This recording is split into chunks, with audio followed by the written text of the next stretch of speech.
আমার যমজ বোনের জন্য আমার সংসারটা ভেঙে গেল। ২ মাসের সন্তান সহ আমার স্বামী আমারে ডিভোর্স দিয়া আমার যমজ বোনকে বিয়ে করে নিল। আমার মা বেঁচে ছিল না। আমার বাবা ২য় বিয়ে করেছে। আমরা ২ বোন সৎ মার কাছেই মানুষ। সৎ মা আমাদের কখনোই পছন্দ করত না। আমার এক সৎ ভাই আর এক বোন আছে। তারা আমাদের ২ বোনকে দেখতে পারত না। আমার মামা টাকা পাঠাতো, সেই টাকা থেকে আমাদের ২ বোনকে লেখাপড়া করাতো। আমার মামা একটু বেশিই টাকা পাঠাইতো, সৎ মা। সেই টাকার জন্য আমাদের ২ বোনকে লেখাপড়া শিখিয়েছে। আমার বাবা সবকিছু দেখেও চুপ থাকতো। আমার সৎ মা যা বলতো বাবা সেই কথাই শুনতো।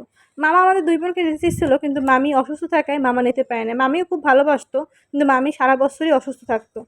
এজন্য আমার মামা আমাদের ২ বোনকে তার কাছে নিতে পারে না। আমি যখন অনার্স 2nd ইয়ারে পড়তাম, তখন একটা ছেলের সাথে আমার বিয়ে হয়ে যায়। সেই ছেলের সাথে আমার অনেক দিন ধরে সম্পর্ক ছিল। আমার বোন সবকিছুই জানতো। আমার স্বামীর অবস্থা খুব ভালো ছিল। আমার স্বামী আমার থেকে 4 বছরের সিনিয়র ছিল। আমার স্বামী খুব ভালো একটা চাকরি পেয়েছে, তারপর আমাদের বিয়ে হয়ে যায়। আমার বাবার কাছে জানাইতেই তারা মানে আমাদের বিয়ে দিয়ে দেয়। তবে আমার বাবা ৳১ খরচ করেনি। আমার মামাই টাকা পয়সা খরচ করে আমাকে বিয়ে দিয়ে দিয়েছে। আমার স্বামীকে আমি বলেছিলাম, মানে আমার স্বামী ও শ্বশুরবাড়িকে বলেছিলাম, আমার বোনের থাকার কোনো জায়গা নাই। আমার বোন কিন্তু আমার সাথেই থাকবে। বোনকে শ্বশুরবাড়িতে নিয়ে আসাই আমার সবচেয়ে বড় ভুল ছিল। আমার শ্বশুর-শাশুড়ি গ্রামের বাড়ি থাকতো। আমার স্বামী ঢাকায় চাকরি করত। সেখানেই একটা ফ্ল্যাট বাসা নিয়েছে। সেখানেই আমরা ২ বোন আর আমার স্বামী থাকতাম। তো আমার বিয়ের ৩ বছর খুব ভালোই কাটছিল। তো ৩ বছর পরে আমার বাচ্চা কনসেপ্ট করল। বাচ্চা কনসেপ্ট করার পর থেকে আমি একটু অসুস্থ হয়ে পড়লাম। তো অসুস্থ থাকার কারণে আমার বোন সমস্ত দেখাশোনা করত। এর ভিতরে আমার ডেলিভারিতে চলে আসলো, আমার বাচ্চা হলো। তো বাচ্চা হবার সময় আমার শ্বশুর-শাশুড়ি সবাই আমার বাসায় এসেছিল।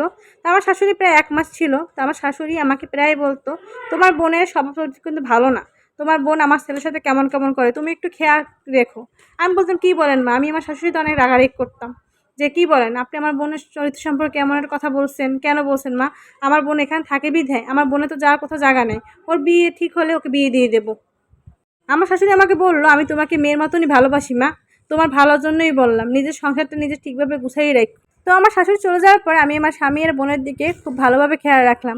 তো একদিন দেখতে পেলাম আমার বোন আর আমার স্বামী এক রুমে বসা, এবং তারা বিভিন্ন রকম গল্প করছে। তো তাদের কথা শোনার জন্য আমি দাঁড়াই রাখলাম। আমাকে তারা কেউ দেখতে পারেনি। তো তাদের কথা শুনে বুঝতে পারলাম তাদের ভিতরে একটা সম্পর্ক তৈরি হয়েছে। তো তারপর আমি দুজনকে জিজ্ঞেস করলাম। তো দুজনকে জিজ্ঞেস করে শুনতে পারলাম তাদের সম্পর্কটা প্রায় ১ বছর হয়ে গেছে। তারপর আমি আমার স্বামীকে জিজ্ঞেস করলাম, "তুমি কার সাথে থাকতে চাও?" তো আমার স্বামী বলল, সে আমার বোনের সঙ্গে থাকতে চায়। তো আমি বললাম, "আমাকে ১ মাস সময় দাও।" তো ১ মাসের ভিতরে আমি চাকরির জন্য অনেক ট্রাই করলাম। তো আমার এক বান্ধবীর হাসব্যান্ডের নিজস্ব ব্যবসা ছিল। তো সেইখানেই আমার একটা জব দিয়ে দিয়েছে। আর আমি সেই বান্ধবীর বাসায় চলে গেলাম। সেখানে আমি সাবলেট থাকতাম। তো আলহামদুলিল্লাহ আমি সেই বাসায়ই আছি।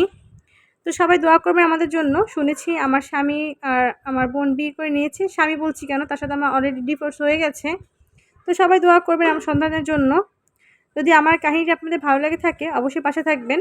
তো আসসালামু আলাইকুম। আল্লাহ হাফেজ।